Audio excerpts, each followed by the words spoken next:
Bonjour, bonsoir les amis, j'espère que vous allez bien, que vous êtes en forme, que vous avez la pêche. Alors je vais vous parler des crypto-monnaies, et notamment, regardez ici, Christine Lagarde, la présidente de la BCE, qui explique que les cryptos ne valent rien et devraient être régulés.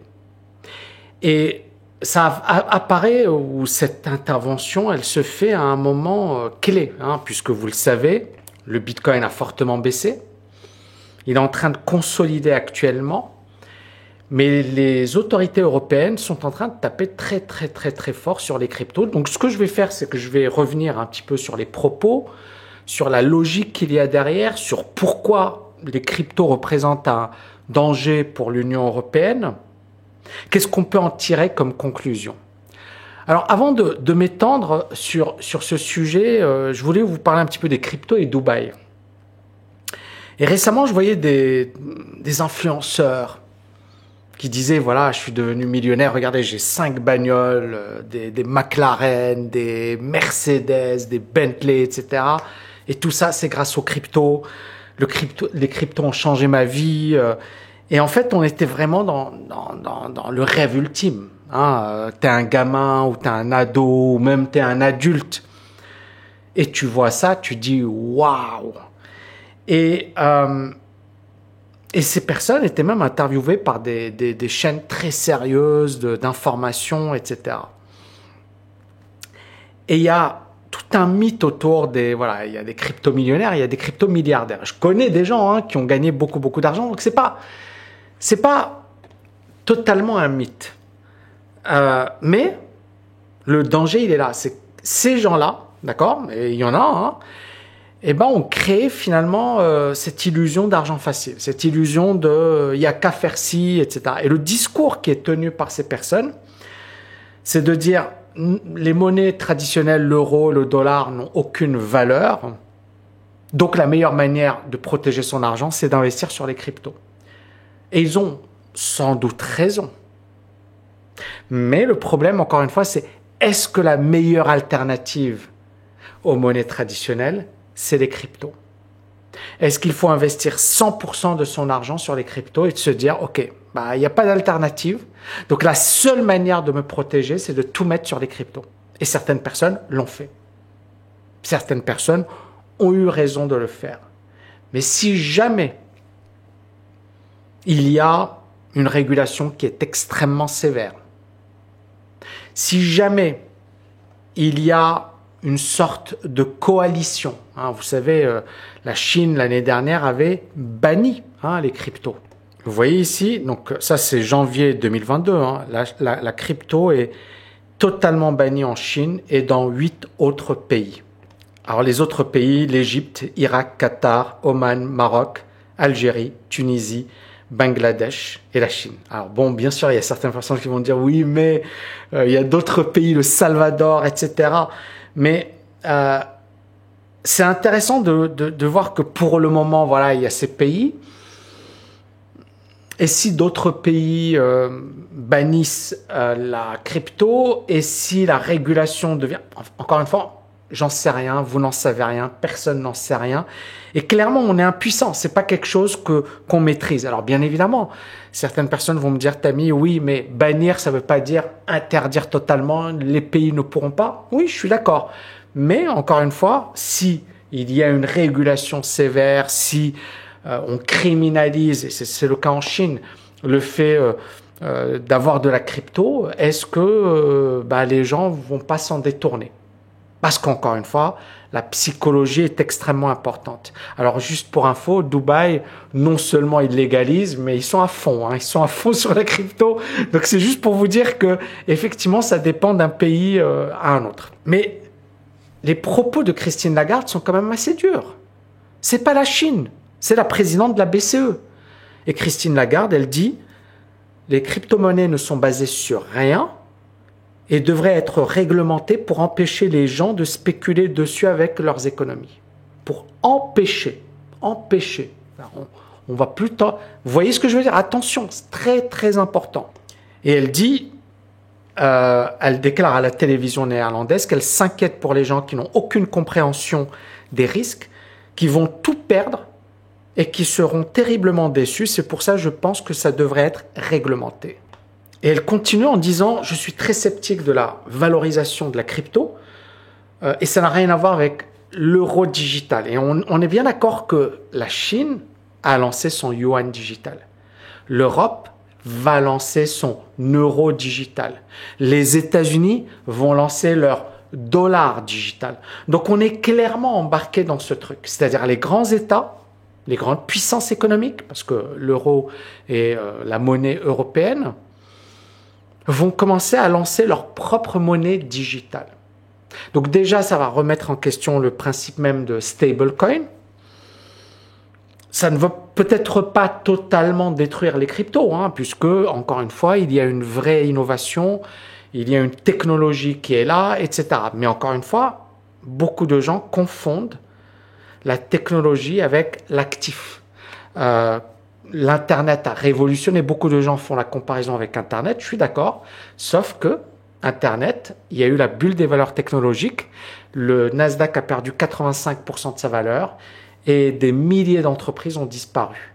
Des milliers d'entreprises ont fait faillite. Et donc, c'est le risque que l'on va probablement avoir avec les cryptos, parce que pour le moment, ce n'est pas réglementé, parce que pour le moment, c'est encore un petit peu le Far West, parce que pour le moment, voilà, il y a l'appât du gain, la cupidité, c'est l'argent. C'est pas les gens, ils te parlent d'innovation, mais derrière, c'est je veux gagner de l'argent, quoi. Ok, super. Et l'innovation, voilà. Non, c'est d'abord de l'argent. Et c'est là où, voilà, les grands pays, les grandes régions économiques voient également le danger. Et je vais y arriver. Il y a un vrai danger qu'on ressent avec les cryptos, notamment avec ces grandes puissances économiques.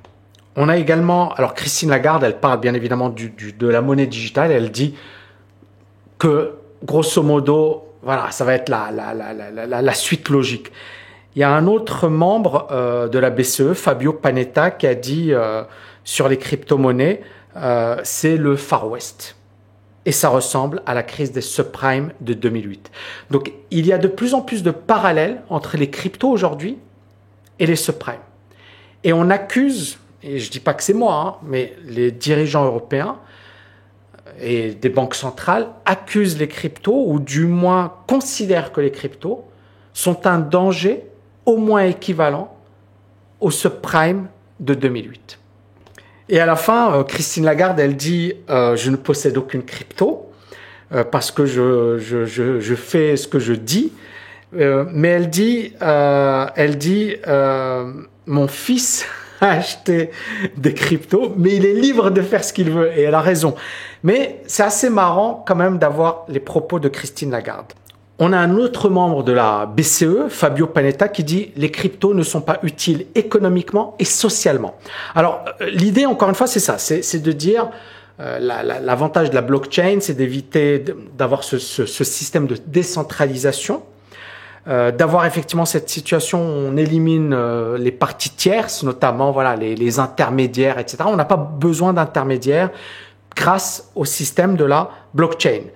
Et pour Fabio Panetta, il dit il n'y a aucun signe que les cryptoactifs ont performé ou sont en train de performer des fonctions utiles sur un plan social ou économique. Elles ne sont pas utilisées sur un plan individuel ou général pour les paiements. Elles ne permettent pas de financer la consommation ou l'investissement. Et elles ne jouent pas un rôle important pour combattre le changement climatique. Et ensuite, il continue, il dit, voilà, au-delà de la pollution, il y a également voilà, le rôle dans la criminalité, le financement, l'évasion fiscale, etc., etc. Et on parle de plus en plus, beaucoup de banques centrales aujourd'hui pensent que les cryptos représentent une menace pour la stabilité économique, financière, monétaire de certains pays et même de zones, de régions économiques. On a François Villeroy de Galhau, qui, je pense, c'est l'ancien président de la Banque centrale, Banque de France, qui dit les cryptos sont une mauvaise réponse à un véritable défi. Et en fait, il compare ça avec le Moyen-Âge. Et à l'époque, en fait, on revient à des périodes où les gens échangeaient avec des billets de banque émis par des particuliers adossés à des actifs douteux. C'est-à-dire qu'il y avait des monnaies, mais derrière, il n'y avait pas de vraie contrepartie. Et donc, en fait, on est dans quelque chose, et je pense que le problème, le problème qui est survenu récemment, avec l'effondrement de Luna, clairement, ça a créé un séisme. Et clairement, voilà, on a 40 milliards, 40 milliards de dollars qui se sont effondrés. Et tout le monde aujourd'hui s'en prend aux développeurs d'Okwon. Aujourd'hui, c'est devenu l'homme le plus détesté de Corée. Et c'est vrai que les mecs, en fait, ils promettaient 20% de rendement. 20% de rendement. Et encore une fois, c'est vrai que moi, encore une fois, l'année dernière, je voyais le truc, je me disais, tout le monde, ouais, mais t'as mis, mais c'est super simple, mais c'est super, oh là là, les revenus passifs, etc. Et je me disais, ça pue, c'est-à-dire, et rappelez-vous, l'année dernière, mon message, c'était le suivant, c'était, si t'es jeune, il n'y a pas de souci.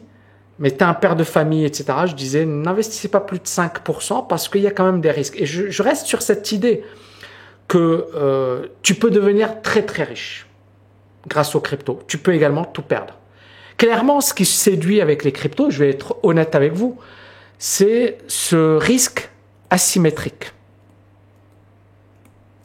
Ça veut dire quoi? Ça veut dire qu'aujourd'hui, tu peux miser 1000 et ça peut devenir 100 000. Ou tu peux miser 10 000 et devenir millionnaire. D'accord? Quand tu as un truc aussi séduisant sur le papier, parce que c'est vrai, quand tu as un truc aussi séduisant, regardez Dogecoin, regardez Shiba, c'était basé sur rien.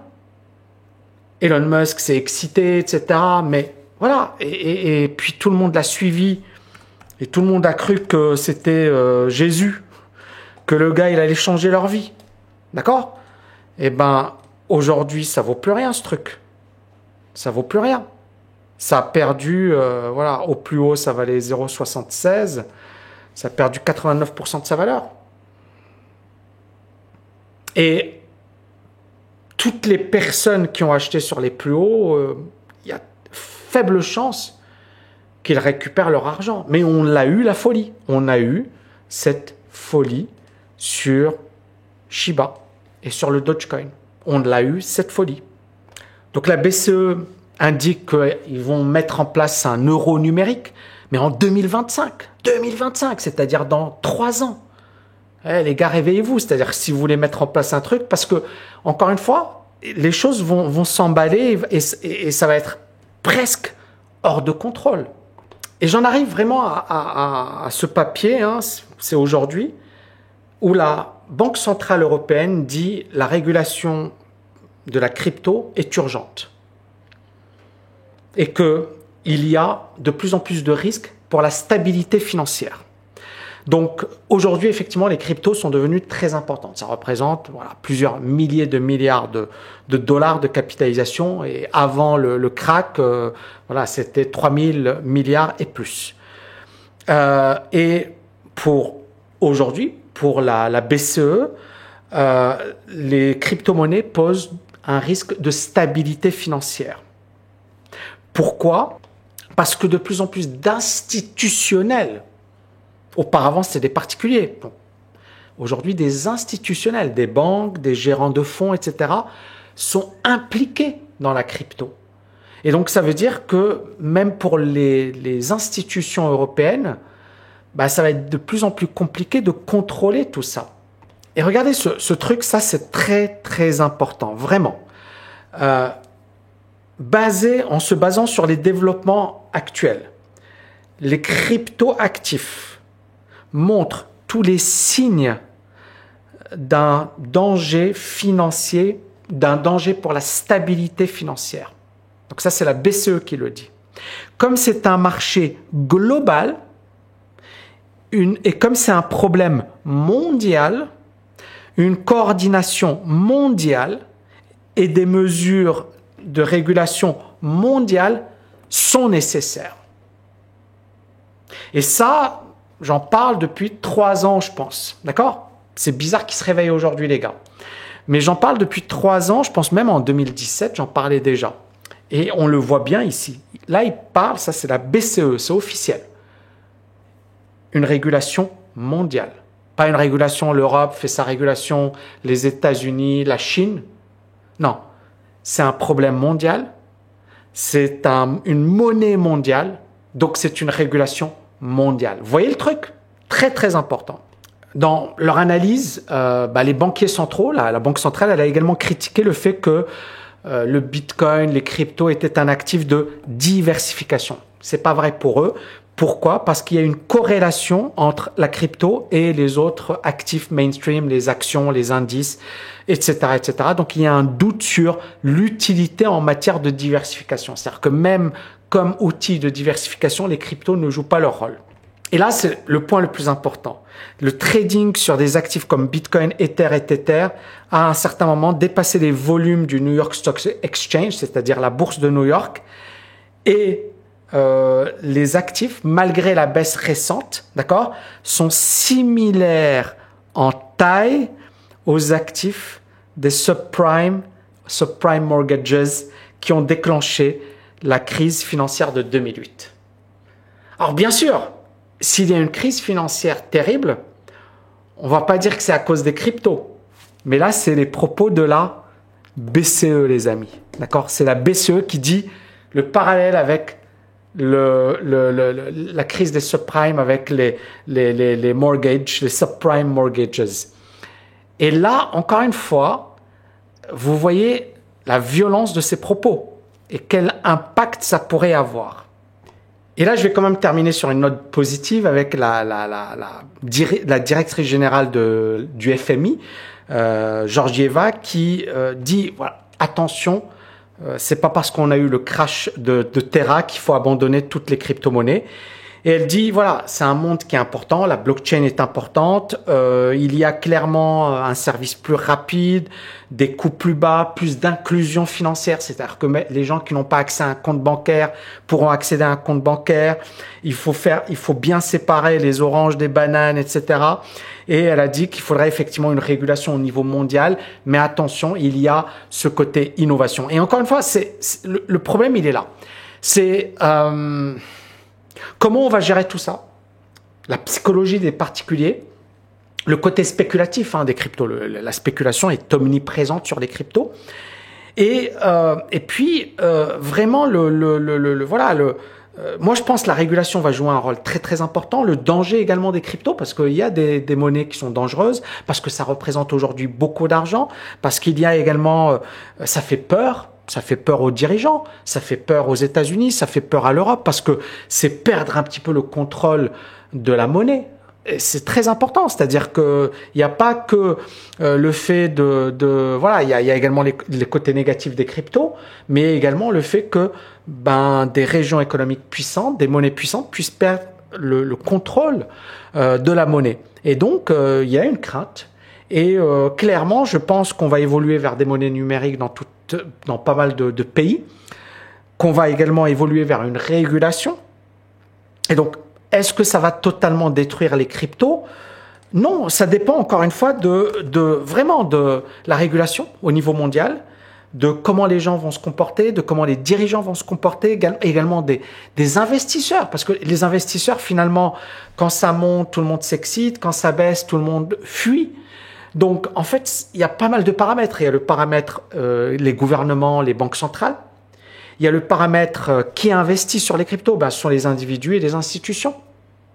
Mais si les individus refusent d'investir sur les cryptos, arrêtent d'investir sur les cryptos, clairement, ça va continuer de baisser. Donc, pour moi, sur un plan technique, je suis encore vendeur sur le Bitcoin, sur les principales cryptos. J'ai pas de sentiment positif. Clairement, ça a beaucoup baissé. Clairement, on est autour d'un gros niveau de support autour des 30 000. Mais techniquement parlant, vous voyez, on est toujours sur les moyennes mobiles. Donc, il faut minimum avoir des signaux positifs. Pour moi, j'achète pas un truc qui baisse où les indicateurs sont vendeurs. Donc, je suis patient et voilà, il faut pas s'exciter parce qu'on a encore beaucoup de choses. Vous voyez que le marché, il est vraiment en train de consolider. Là, il fait pas grand chose depuis le 9 mai. D'accord? Donc, on voit bien qu'il y a une grosse consolidation. Et on attend, soit ça va casser par le bas. Pourquoi? Parce que voilà, il y a peut-être plus de mauvaises nouvelles, parce que les indices vont peut-être repartir à la baisse. Ou alors, il y a vraiment des nouvelles très très très positives. Moi, j'en doute. Mais peut-être, si on a la fin de la guerre, si on a voilà, des nouvelles très réjouissantes sur un plan économique, militaire, géopolitique, peut-être que ça pourra avoir un impact positif sur les actifs risqués, à savoir les actions, mais également les cryptos. Donc moi, je reste sur ma logique qui est le gros de votre investissement doit être quand même costaud, hein, immobilier, actions, etc. C'est-à-dire des choses qui sont solides. Les cryptos doivent être envisagés selon votre âge. Tu es jeune et tu as un goût du risque, parce que c'est ça. Et tu as vraiment une vision long terme, super. Mais tu mets une partie de ton portefeuille, une partie, tu peux continuer d'investir sur des actions. Tu es plus en mode, voilà, père de famille, mère de famille, tu as des responsabilités. Ça devient de la spéculation. Donc il faut accepter les avantages de la spéculation, c'est-à-dire que tu peux multiplier ta mise par 5, par 10 si ça se passe bien. Tu peux également tout perdre. Et éviter les comportements dangereux, à savoir j'emprunte, ce qu'on fait malheureusement des gens, pour investir sur les cryptos, ou je gère l'argent des autres, ou j'utilise un crédit, mon crédit étudiant, ou je vais emprunter. D'accord? Ne faites pas ça, les amis. Ne faites pas ça, parce que il y a encore beaucoup d'incertitudes, il y a encore pas mal de paramètres qui nous échappent. Et pour moi, encore une fois, voilà, rappelez-vous du Nasdaq. Hein. Maintenant, je ne sais pas, peut-être que c'est le point bas, peut-être que ce n'est pas encore le point bas. Il y a quelqu'un d'ailleurs, moi pourquoi j'utilise, alors juste pour info, pourquoi j'utilise QQQ? Parce que c'est l'ETF que j'utilise moi-même pour mes investissements sur le Nasdaq. Vous voyez là le Nasdaq qui, depuis ses plus hauts, avait perdu 50%. Non, c'était en fait, j'avais pris le S&P qui a perdu dessus, puis c'est plus haut 83%. Et vous voyez qu'il a fallu attendre vraiment, voilà, on est en 2000, et il a fallu attendre 2016, en octobre 2016, pour récupérer sa mise. Hein, on est là. Hein. 2017, hein, janvier 2017. Donc, c'est ça le problème. Le danger, il est là. Hein, c'est de se retrouver dans un gros marché. Donc, vraiment, faites-le à long terme, ayez une vision long terme, ayez des références historiques. Je vois trop de raccourcis, c'est-à-dire des gens qui vous parlent de cycles et qui vous disent ouais, des cycles, ok, super, mais le Bitcoin existe depuis quand? C'est-à-dire, voilà, c'est-à-dire, on peut pas. Et les gars, en fait, tu as l'impression que c'est scientifique. Voilà. C'est très, très récent. Donc, soyez super prudents, les amis, parce que on a eu effectivement une première jambe de baisse par là, une deuxième jambe de baisse. Là, c'était la vague des... la crise du Covid. Hausse incroyable. Là, ça corrige. Alors, bien sûr, on a le premier support, il est à 21 400. D'accord? C'est la moyenne mobile. Mais encore une fois, voilà, il y a tous les problèmes de régulation, etc.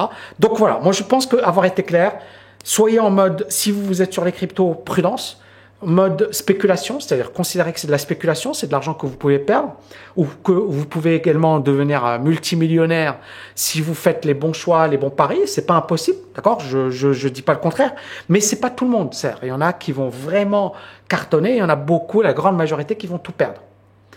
Donc, si vous voulez cartonner, vraiment, il faut développer le mindset de l'investisseur, du trader. Il faut être super réactif. Il faut, voilà, il y a plein de qualités et tout le monde n'a pas ces qualités malheureusement. Ou voilà. Merci infiniment les amis. J'espère que vous avez kiffé cette vidéo. N'oubliez pas de la liker, de la partager. Je vous dis à bientôt. Ciao, ciao, ciao. Petite parenthèse rapide, si tu veux accéder gratuitement à ma masterclass de 2h30 et découvrir mon meilleur programme sur l'investissement, tu n'as qu'à cliquer sur le bouton ci-dessus. Et n'oublie pas de t'abonner à ma chaîne YouTube et à partager ma vidéo avec tes amis. À très vite.